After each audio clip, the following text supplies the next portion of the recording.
po ang inyong lingkod, Conrado Estrella III, ang kalihim ng Department of Agrarian Reform.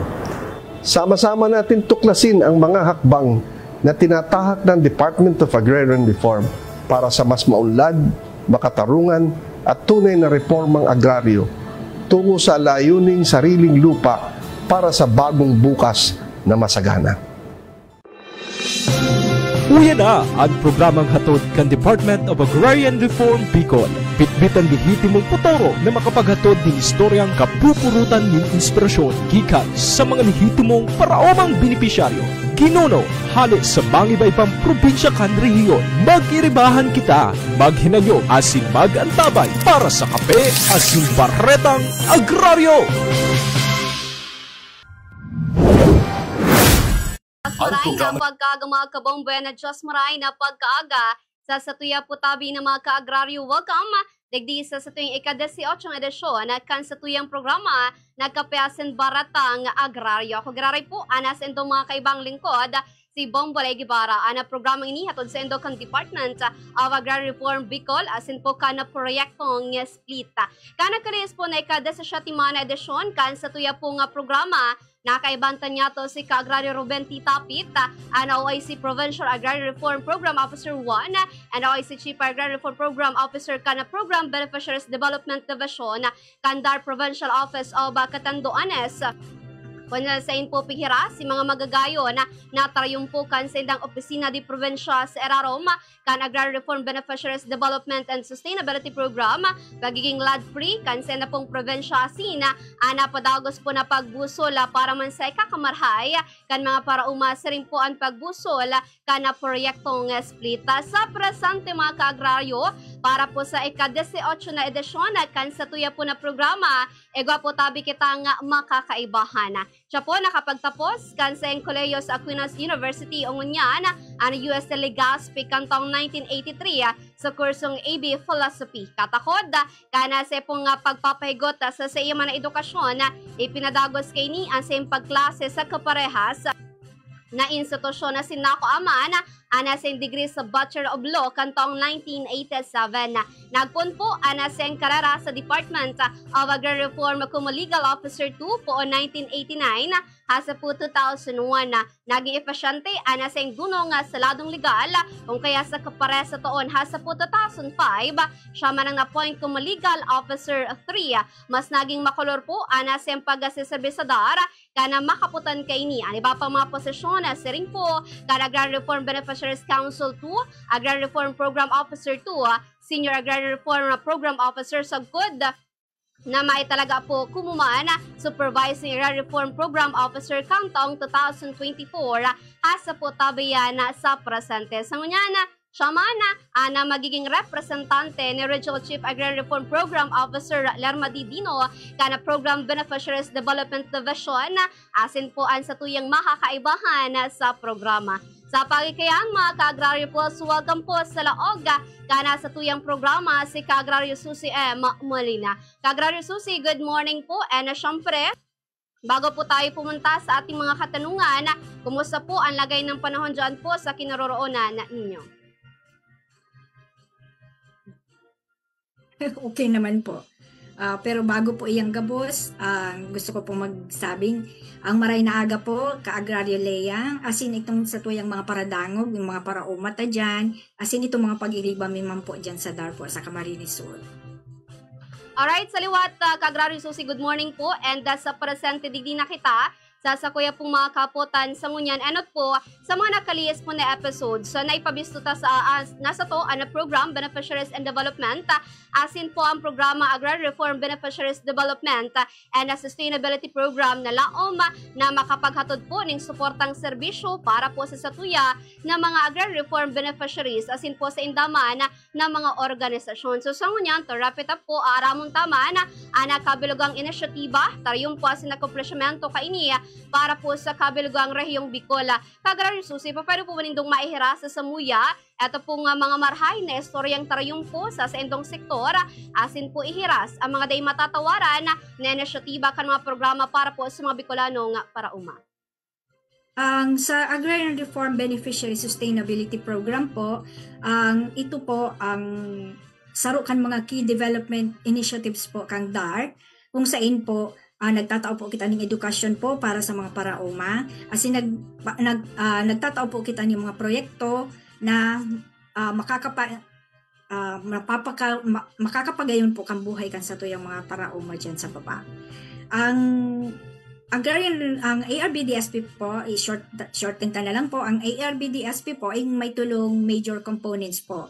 Ang saro po dyan, yung Social Infrastructure Building or yung SIB, na kung saan ang katuyuhan po kain is people empowerment. Pinapakusugta po itong mga paraumata sa paagi po ng pagtuturo, edukasyon, as in mga trainings po para makapagdesisyon po sinda para sa sarili nilang mga buhay and makapili po sinda kung paano ninda po papa-asenson po sa indang mga buhay. Kasi importante po na may stake po sinda, na may partisipasyon po sinda sa pag-improve kan sa indang mga buhay. Ang saro pa po itong itong Enterprise Development and Economic Support po o EDES, na ang katuyuhan naman po ay ihanda po ang mga parauma para maging negosyo po ang pag-uma. Habuta po kaya ito na ang pag-uma nagtatanong lang asin magkaon, pero gusto mi po din sa DAR na pera kaayan pong pag-production nila na maging negosyo po ang pag-uma. So ini-improve po na miiyan ang mga produkto nila, pinapakusog ang production asin tinatabangan pong mahanapan ng mga parabakal na sudaisin na maluloko. So permanenteng parabakal na daisin na malulugi para naman po mag-improve po yung mga kita nila.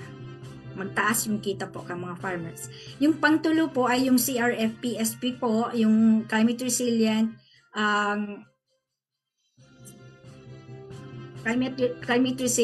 Productivity Support Program, na kung saan po tinatabangan taman po iniakuliran mi po itong mga farmers po. Saro po kaayan ay i-improve man din yung production po ninda sa paagi po kang pagtatao po ni mga farm inputs, like pagtatao po ni mga pananom, fertilizer, o kaya mga farm implements, traktor, o kung ano pa mo na kaipuhan ninda.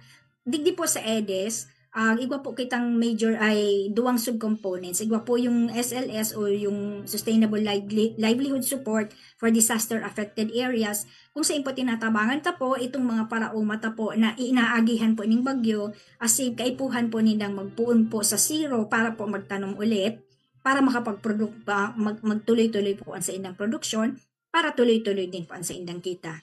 Ang saro pa po dyan na component po, itong supig-apunta po na MCBF or yung major crop block farming, na kung halimbawa, dyan sa lugar nindo, igwakin mga 30 hektaryas lamang na daga na nagpuproducer ng pare-parehas na crop, binibiyo ta po iyan, asing tinuturoan ta po sinda, tanganing maging sabay-sabay po ang pagbenta ninda. Sa sarong market lang po, na institutional buyer, para dakula po ang kita ninda.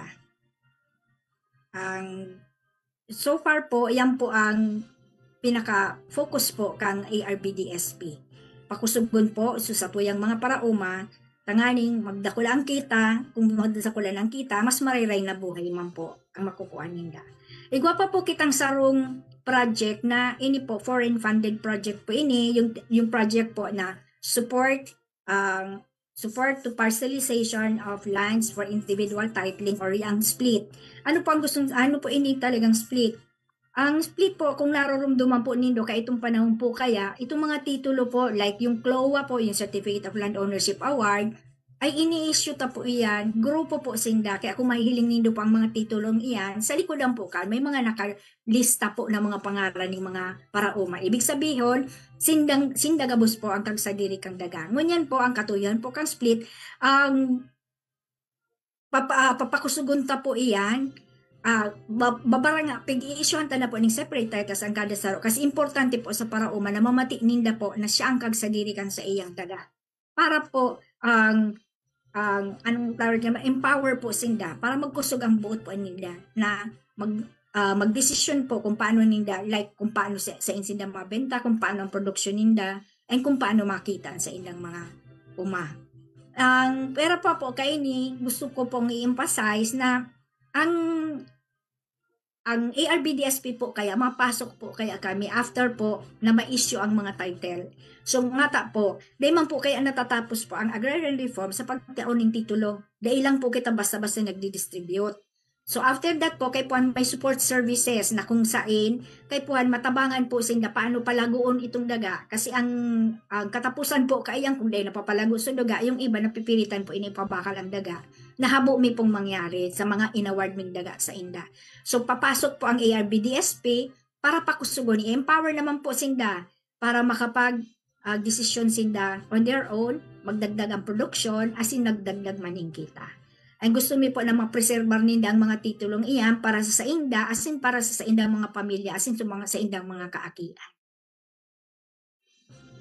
Alright, so sa tuyang nga nainan nyo, si mga day matatawara na inisyatiba kan mga programa para po sa mga Bicolano nga para umain. Sa mga nagtataksa sa tuya, na nambitan nga ni Ka-Agrario Susi na ang mga para uma, si mga nagtatanong, manlain-lain na klasika na produkto, bako lang talaga natatapos sa pagiging pagtatanom, asin pagkakaan, kundi kinakaipuhan na magkaigwaning edukasyon, pagtutok do sa inda, tanga ni Geraray, na pagtapos kay ni pong mga katuyuhan na ini, makatindog sinda sa diri manindaan na mga bitisa. Kasi importante na maski nga ni po matapos suporta o kaya po sabi nga kayan magpadago si pagmonitor kaya pa manggararay kan sa tuya po tabi na mga para uma na pauswagon ang asenda po tabi na pagbuhay. And sa pagi kaya na para po sa tuya din ng mga dugang pangkaputan Ka-Agrario Susi bago tanabtan si mga marahay na accomplishment na ini siya pero muyami man na maaraman ano-ano pong mga proyekto asin programa, asin to pong pig-implementar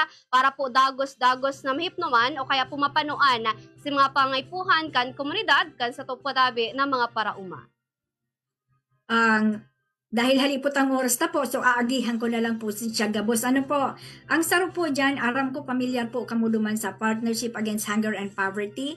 Kung saan po, iyan po, pinapakusog ta po yung production din naman ng mga farmers and tigtabangan ta po sila na magkaigwa po ang mga institutional buyers. Magkaigwa po sila ng mga marketing agreement digdi sa mga institutional buyers para tuloy-tuloy po ang pagbenta ninda ng mga produkto. Kasi ang katapusan po kaayan, kung minsan po pag naka-harvest na po sa farmer, ang problema naman po kung saan mabenta. Ang Partnership Against Hunger and Poverty po, kasi ang purpose niya po talaga is maging sustainable po ang pagrahay ng mga buhay ninda, asin maiwasan po ang gutom po sa bilog na Pilipinas. Saro po kan mga ang PAHP po, ayan ang pinaka-programming po para simbag po dyan sa mga bagay na yan.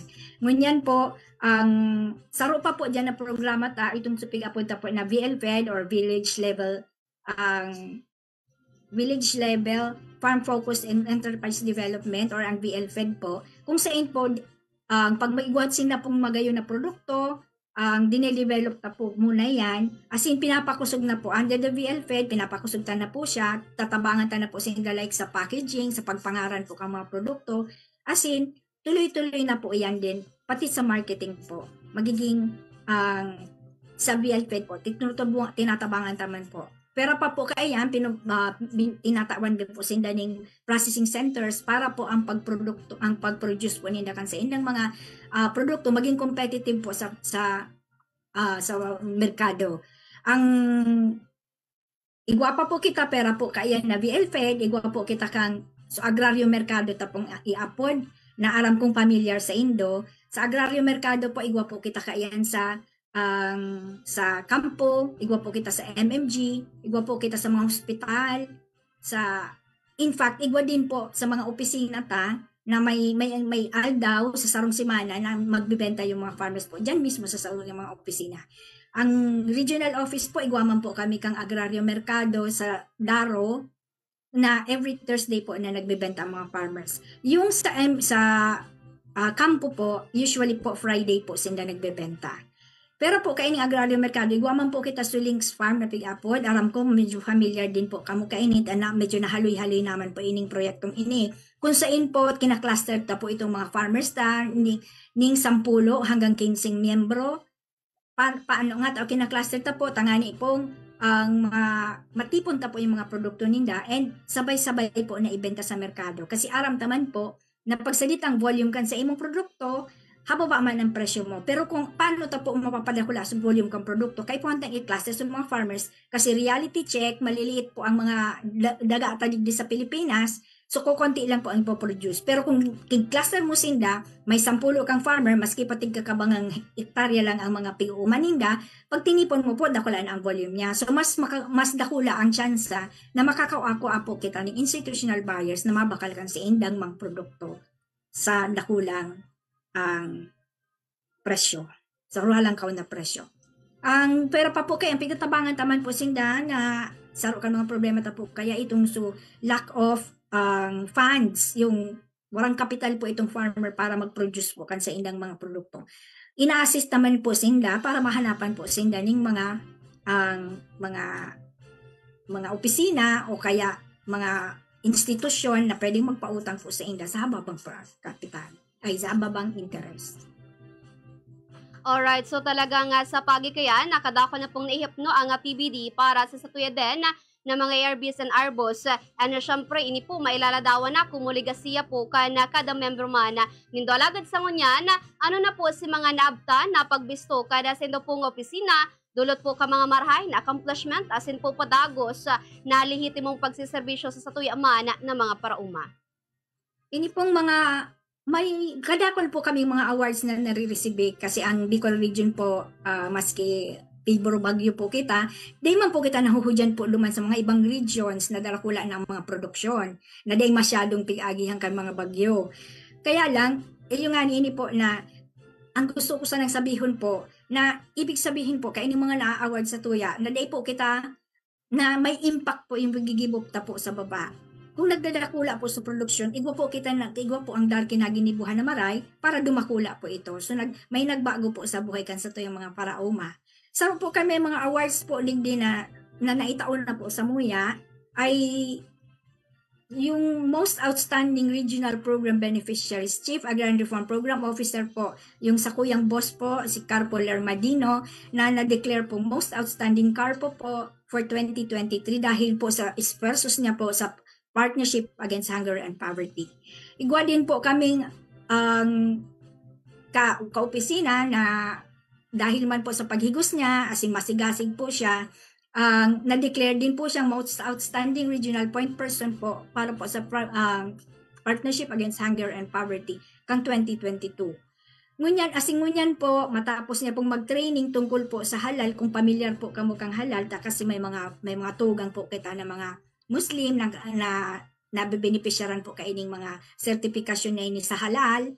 Ang nag-training po siya and siya naman po siya na-deklarang halal awareness champion. So, feeling mi po na mapapadagos, ang kasunod po kainin, sana mahiling mi na po ng mga produkto ng mga farmers mi, naigwa naman po ka itong tatak na halal. Kung familiar po kamo duman sa mga produkto tag igwang tatak na halal, ganyan din po ang pangarap mi po sa muyang mga farmers. And pangarap mi po ay ni si Christine Ascutia po yung aming award sa halal at sa Most Outstanding na Regional Point Person po lang sa PHP. Hanggang yaon pa po siya sa dadakulang pag-asa mi po na patutuloy pa po iyan. Ang sarupa po ay si Honey Den Ante po. Si Honey Den po kalilipat lang po kayan sa regional office na dati po naka-assign po siya sa Masbate. Pero duman pa po siya, na-awardan na po siya ng Most Outstanding Provincial Point Person po dahil po sa iyang galing po sa marketing. Siya po lagi ang nagtatap sa marketing, ibig sabihin, nakula ang benta ng mga farmers dahil po sa tabang niya. Matibay po siya dyan, as in, iyan po na-recognize po yung kang Department of Agrarian Reform, kaya siya po yung National Awardee for 3 consecutive years. Wala pong nakakadaog sa iya. Ganyan po kadagaling ang aming mga empleyado sa DAR. Kaya nakaka-proud po na parte po ako kaining opisinang ini. So talagang ining mga pagbisto asin awards na ini nagpapatotoo kana sendo po nga paglalapigot na mag-igawa ni nakarahayan asin nakauswagan ana sa tuya po tabi na mga parauma dahil sabi nga ni Ken mayo man po ini data maabtan ang nasambitan niya to po mga awards kundi po namamatian asin mayo po tabi nga patotoo gikan din sa tuya po tabi na mga paraua. And anyway, para po sa tuya din ang mga dugang pa ng mga kapota na syempre po una sa pagproseso, pag-aproba asin na pag-implementar kansendo po ng mga proyekto asin programa data po malilikayan si mga problema asin issue nasa to pong kinakampang para danay po na malawos o madagos ang mga ini para po sa indo ano na po si mga pinakamagabat na problema po ang sendong inagihan o sinapo dapit po sa pag-implementar akan mga suportang serbisyo nga ini. Ang saro po dyan sa mga pinakamagabat na naaagihan ming problema po, bako lang sa pag-implementar, pati po sa mga paraoma, is ini pong mga sunod-sunod na bagyo na nag-aagi po sa tuya. Kahirap man po itong mga paraoma na matapos magtanong, aagihan ng bagyo, mauubos na naman sa tanong. Kaya po handa po kami digdi na suportaran sinda digdi para makabangon po ulit sinda. Ang saro pa po dyan, ito pong kakulangan nga ni po ng kapital po sa paguma kasi reality check, medyo mahal po talaga yung mga implements, yung mga agri-inputs po, like fertilizer, pati po itong mga seeds po, yan. Kaya pigtatabangan man din po sinda na maka-access po sa mga microfinance institutions para magkaigwa po sinda ning ang kapital po sa pag-uma sa mababang interest lang. Alright, so pagkatapos po na ma-turn over tayo ng mga suportang serbisyo para sa mga parauma, asin organisasyon, paano ta po na mamantinira, ana sendang kamugtakan, asin na sisyalto, napadagos ng naantabayanan, ana senda pong kamugtakan. Ang DAR po, igwa po kami ki-periodic na mga assessment sessions po. Like, igwa po kami mga pig-apod na kumustahan session. Kung saan po, na-check mi po kung may impact ba talaga yung tigtatabang mi sa mga parauma. Asing, hain na po kami, sain na po kami nakaabot sa pagtabang po sa inda. Ano na po ang maging epekto po sa inda. Alright, and syempre po para din sa tuyong pagpaparagos-dagos kana kapota nakadakol pa po ini kumusta ro nga Supervising Agrarian Reform Program Officer Kandara seraron po kan PVD Division ano na pong papel ana sendong pinanindugan tangani pong masyerto ang mga nagkakanigong lakdang para po sa tuya din ng mga Agrarian Reform Beneficiary and the organization. Ang saro po diyan sa mga main na trabaho ko po ay i-supervise po ining mga staff mi po na habang nag-i-implementar po sa indang mga proyekto. Piche-check mi po iyan. Ay kadua po, ang trabaho ko man din po, ang mag-prepare po, as in mag-gibo po, mag-craft po ng mga learning materials, mga learning packages para sa pagturo po sa mga parauma. As in, kung ano-ano pa po na, like, kung wala po sa kuyang boss, si Carpoler Madino, ang gabos na trabaho po na sinasalo ko po iyan. Pero pa ko yan, kung igwa pa po ki-assign ang direktor na wala pa po duman sa listahan ko, ginigibo ko din po yan. Alright, at least sa pagi po kaya naaraman kasi ito yung mga parainan yoga ana sendo po tabing ginigibo asin then dako lang responsibilidad. And asa ngunyan para po sa ito yung mga dugang pang kaputan, barat ako po sa kakatapos pa sa ng kumpleanyo ni Presidente Ferdinand Bongbong Marcos Jr. Nagkaigwa man po kamo ng inisyatiba dapit po sa pagpapaabot ng suportang asistensya para po sa mga naapektaraan kana kalis po nga bagyong Pepito asin Cristina katakod po ka na pinagsagibong sabay handog ng Pangulo serbisyong tapat para sa lahat sa bilog po tabi yan na rehiyon. Ang manungod naman po dyan, igwa po kaming kasimbagan po duman sa mga bagyo na dahil taman nga po maiiwasan. Igwa po kitang proyekto na pigaapod na Bangon Oragon. Kung saan po, iyan po, ang mga suporta po iyan sa statuyang mga parauma para makabangon po. Lalo na po itong mga inagihan po kang bagyo. May pondo po ini na 4.5 million and right now po, naibaba amin na po ng pondong ini sa mga probinsya as in, ini-implementar na po ni ining proyekto. So, ang kadaklan po sa inda, nakapagbakal na po ni mga pananom, mga agri-inputs, fertilizers. Ang iba po, kinaipuhan nila talaga pong magbakal po ni mga farm equipment na maliliit like saradit na tractor, mga arog po kaiyan na mga suporta po. Ang nako-cover po kaini kayang Bangon Oragon ay kasama kaibanan po digdi ang Albay, ang Cam Norte, ang Cam Sur 1, Cam Sur 2 at ang Catanduanes. Yan po. Right now po ongoing po ining mga ang implementasyon na ini po kang ining sa tuyang Bangon Oragon project. Alright, so sa ngunyan po, ano na po si mga sa tuyang lalauman na mga programa o ansin pong piga paplano pang mga lakda nga para po si Raroma kana sin pong debesyon na sina sa mga programa para po sa mga ARBs. Ang saro po digdi sa mga napipinpoint mi pong maging proyekto po na sa maabot na mga bulan. In November po, may natatarget po kami yung Arbo Caravan po, kung saan po iipunan mi po, 500 po na ARBs po yan. In partnership po with yung mga government offices na po, like yung Cooperative Development Authority, yung DA, yung lahat po na mga DSWD, lahat po na pwedeng magsuporta po sa MUYA duman sa caravan na ito. Ito po, magiging oportunidad po ito na makapag-register po ining sa MUYA mga Agrarian Reform Beneficiaries Organizations na maging kooperatiba po. Kasi online po yan, during the caravan po, gigibuhon ta po iyan sa tulong po sa tabang po Cooperative Development Authority. Igwa pa pong saro, ngunyan October 16 po, ilo-launch po itong pig-upon mi pong Regional AED Learning Hub po, kung saan po iyan magiging, igwa po iyan nagkaibanan na learning, na online platform, kung saan pwede pong maka-adal po ang mga parauma online. Maski nasa bulod po sinda, basta may cellphone, may load siya, pwede po siyang mag-connect. Makapag-adal po tungkol po sa mga bagay-bagay sa pag-uma. Alright, so mas magiging exciting pa, takadakol pa po nga nilalauman na mga programa pigpaplano pa na mga lakdang, takari pong urugah na makatabang sa satuya din na mga ARBs. And giraray, syempre looking forward, ang gabos niya to din na mga benepisyaryong parauma, sarasambitan niya to po na mga katuyuan pa. And sa pagi po tabi kaya antes ko pong butasan sa induman na linya, bago po sa tuyang pagtatapos, sa tuya din mo ng hagadan nin mensahe si Kagrario Susi, baka po may gusto po kamong paabutan nin mensahe o pasasalamat. Go ahead po. Gusto ko pong pasalamatan enot po ang satuyang presidente na kung bako po sa iya kay po nakasuporta po talaga po siya sa gabos na programa po kang DAR. Ang samuyang secretary po si Conrado Estrella III na laging nakaagapay po sa MUYA, handa naman po na magdangog sa mo magtabang maski anong oras na kaipuhan mi po. Gusto ko din po pasalamatan ito pong regional director mi po si Director Ruben Theodore Sisindak na siyang naging dakulang tabang po sa MUYA para mag-put-up po kami kaining agraryo merkado. Ang nasabi ko na si Secretary Estrella kanina po na laging nakasuporta po iyan sa MUYA. Maski anong oras may po apudan, natatabangan po kami. So maraming salamat po. Gusto ko man din po magpasalamat naman sa mga satuyang mga parauma na walang sawa po na nakikikooperar po sa MUYA.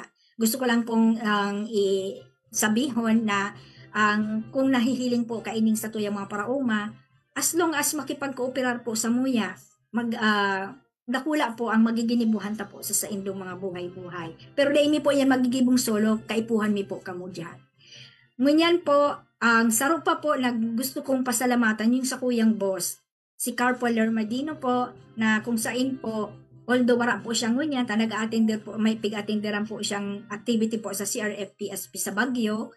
Kaya po ako ang pinadala niya ngunyan. Pero dakulang salamat po kasi kung bako sa iya po, dakulang inspirasyon mi po siya para magtrabaho ng maayos.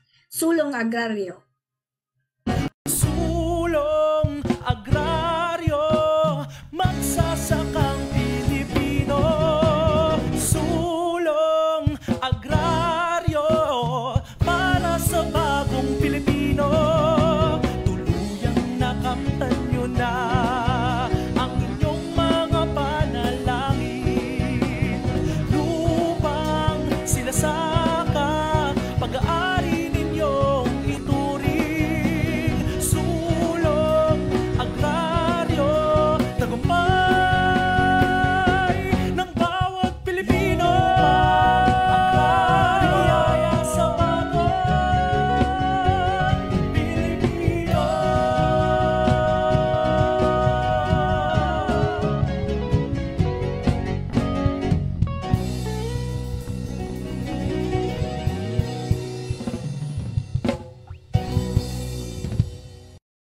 Alright, sa pagiputabi kaya salamat po sa satuya din na nakaibang mga bisita, mga kaagraryo, podagas po na magantabay sa mga sunod na edisyon kan sa tuyang programa na Kapiasan Baratang Agraryo Giraraya.